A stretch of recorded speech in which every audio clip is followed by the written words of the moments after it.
Bonjour Maître Guyon. Bonjour.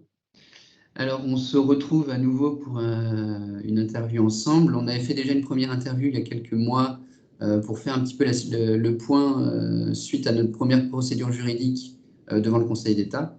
Donc ça, on va en reparler un petit peu.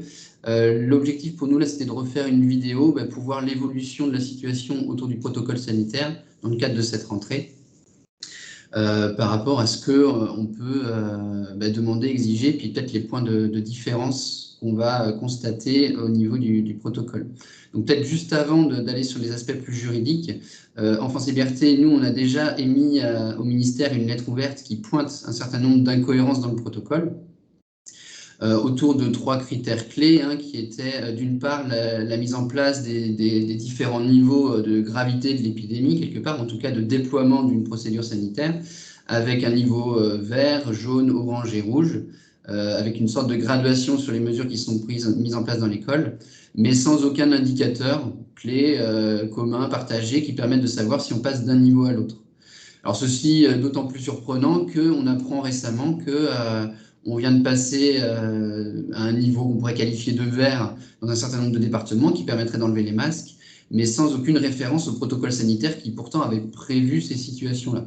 Donc pas mal de questionnements autour de ça. L'autre point qu'on avait relevé, c'est qu'on avait une situation au vert qui mettait quand même des masques aux enfants, maintenait la distanciation sociale. Donc quand je dis aux enfants, c'est à partir du collège dans le cadre du niveau vert. Mais sur ces aspects-là, quelque part, on a un niveau vert qui n'est pas une vie normale, une scolarité normale. On a un niveau vert qui est déjà en soi une situation exceptionnelle. Et puis le dernier point, c'est que ça introduit la discrimination vaccinale, avec aussi au passage une sorte de violation du secret médical autour de ce statut vaccinal. Donc là-dessus, après, sur les aspects juridiques, est-ce que vous voulez bien compléter un petit peu ce qu'amène ce nouveau protocole? Oui, bien sûr, merci. Alors, je vais rappeler peut-être un petit peu ce qu'on a fait effectivement au courant de la précédente année scolaire, puisque nous ne sommes pas restés les bras croisés en regardant tranquillement comment les choses se passaient. Dès septembre 2020, rappelons-le, les enfants étaient soumis au port du masque en tout lieu, en toutes circonstances, tout au long de la journée, à partir de 11 ans donc dans les collèges et les lycées. Et puis, à compter donc de la rentrée en novembre 2020, ce port du masque a été imposé également à l'encontre des enfants dès 6 ans. Et je pense que c'est vraiment là où la goutte d'eau a fait dépasser le vase, fait déborder le vase, puisqu'on a eu une énorme communauté de parents qui s'est indignée de ces mesures, puisque, rappelons-le, le port du masque n'est pas non plus sans aucune conséquence psychologique ou physique pour les enfants, tous les enfants n'étant pas exactement les mêmes, certains le supportant plus facilement et d'autres pour lesquels, bien entendu, le port du masque peut être dramatique. C'est dans cette condition donc qu'on a rencontré Enfance et Liberté et que nous avons décidé de mener ensemble une action à la fois massive avec un peu plus de 1000 parents et une action avec 8 requérants qui avaient été présélectionnés et qui représentaient un panel de situations. Ces deux procédures corrélativement menées ensemble avaient pour objectif, d'une part, de démontrer qu'il y avait une véritable communauté et que ce n'était pas un acte isolé, donc qu'un grand nombre de parents étaient opposés à ces mesures sanitaires, d'autre part, de porter la voix de certaines personnes en particulier afin que le magistrat puisse s'identifier à ces situations très particulières et puisse se prononcer concrètement sur leur situation. Nous avions notamment dans ces requérants un enfant qui bénéficiait d'un certificat médical de contre-indication au port du masque et qui avait été écarté par son établissement scolaire. On avait également un enfant qui avait une abrasion de la bouche en raison du port du masque et pourtant, malgré les demandes répétées des parents, les directeurs d'établissement avaient décidé de maintenir le masque. Donc on voit des situations dramatiques qui avaient conduit pour une grande partie des enfants à mettre fin à leur scolarité, ce qui bien entendu est tout à fait anormal. Ces deux actions ont donc donné lieu à une décision du Conseil d'État suite au référé suspension le 1er juin 2021. Nous en avions fait une précédente vidéo. De cette décision, ce qu'il faut en retenir, ce n'est pas forcément la solution finale qui nous a été donnée, à savoir un rejet. Mais c'est plutôt les indications importantes que nous a données le Conseil d'État, dans lequel il nous dit deux choses très intéressantes. Le protocole sanitaire n'est pas un acte juridique. Le certificat médical d'un médecin s'impose à l'administration. Concentrons-nous sur le protocole sanitaire. Le protocole sanitaire donc n'est pas un acte juridique. Par conséquent, on ne pouvait pas s'appuyer sur ce protocole pour refuser de faire droit à un certificat médical d'un enfant, ni pour décider de quelles seraient les exemptions qui permettraient d'exonérer les enfants de port du masque. Rappelons-le, à l'époque, l'article 36 du décret du 29 octobre 2020 ne prévoyait aucune exception à la question du port du masque. Raison pour laquelle nous avions querellé sa légalité en disant qu'il revenait non pas au ministre de l'Éducation, mais bien au Premier ministre, en vertu de son pouvoir réglementaire, de prendre concrètement toutes les mesures d'application de la loi. On le voit depuis cette décision du 1er juin 2021, le nouveau décret du 1er juin, du même jour que cette décision, reprend quasiment textuellement les dispositions de l'article 36 du décret du 29 octobre. La codification reste la même, on est toujours sur l'article 36. Cet article ne prévoit toujours pas d'exception au port du masque, ni les conditions d'exemption à ce port du masque. Il est donc revenu une nouvelle fois au ministre de l'Éducation de prendre un protocole sanitaire afin donc de déterminer les causes d'exemption et l'application concrète de ce port du masque dans les établissements. Vous avez soulevé plusieurs points intéressants sur lesquels je me permets de revenir. Tout d'abord, il y a donc un zonage qui a été fait en 4 couleurs différentes.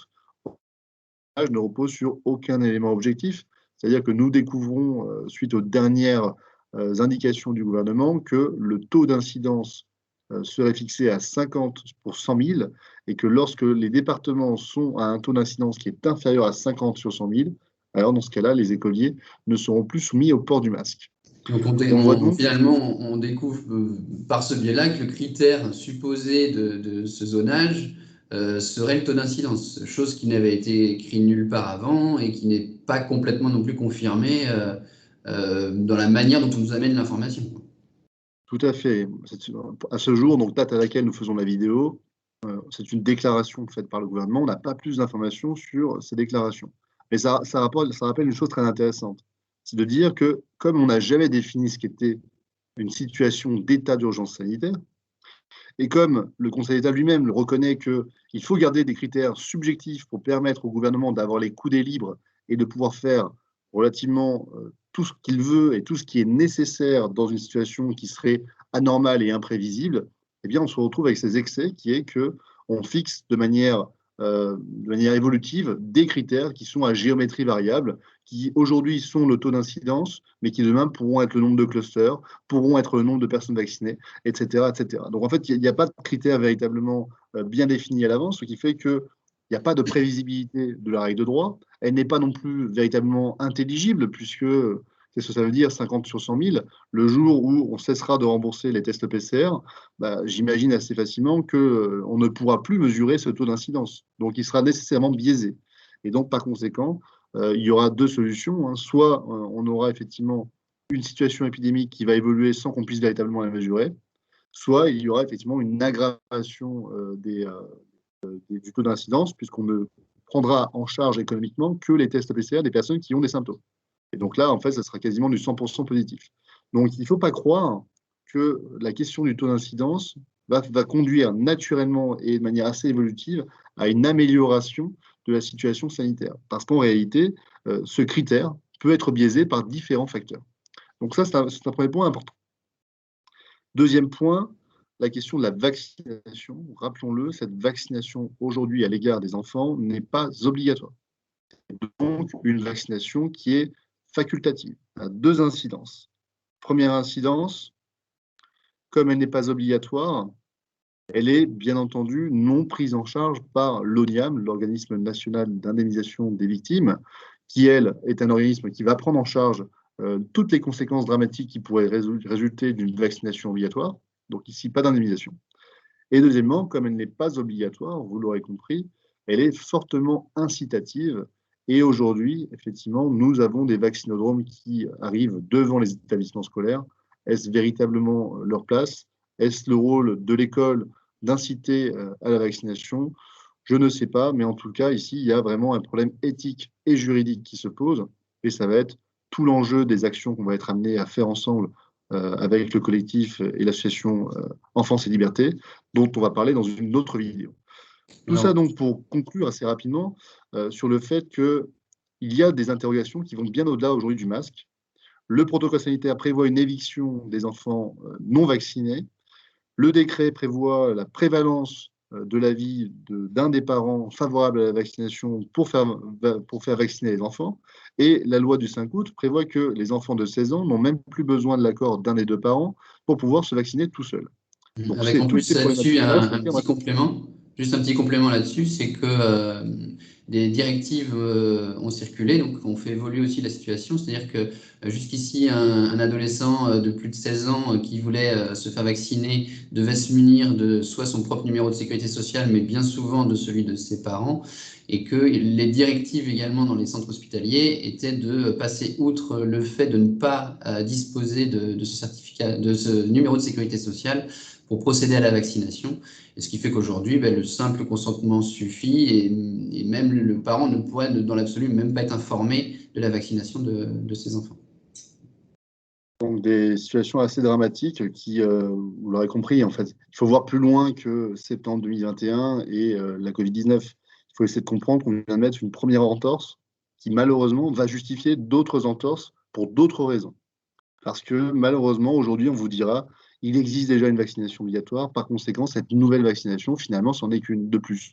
Or, aucune restriction ne devrait justifier la restriction suivante. Et surtout, on ne parle pas de la même chose. J'en ai déjà parlé dans d'autres vidéos, ce n'est pas le sujet aujourd'hui, mais on ne peut pas vraiment parler de vaccination obligatoire avec la Covid-19 parce que ça ne remplit pas les conditions de ce qu'est une vaccination obligatoire habituellement. Ouais, avec en plus des impacts juridiques qu'on évoquera dans la deuxième vidéo derrière. Et peut-être alors un complément d'information avec notre casquette plus enfance et liberté et les remontées de témoignages dont on dispose. Aujourd'hui, c'est d'ores et déjà le cas, au-delà des certificats médicaux refusés qu'on avait déjà l'année dernière.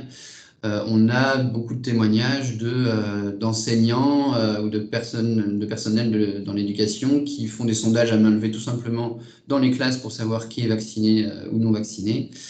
Et puis des premiers cas d'éviction dans certains établissements au prétexte qu'un enfant n'est pas vacciné et qu'un cas se présente. Donc c'est déjà, aujourd'hui, ce n'est pas simplement de la prose dans un protocole, c'est de mise en œuvre dans certains établissements déjà aujourd'hui. C'est terrible. Voilà, merci en tout cas pour ces précisions autour du protocole sanitaire. Et puis on complète via d'autres petites vidéos le sujet, notamment sur le processus juridique qu'on essaye d'enclencher en lien avec vous. Merci.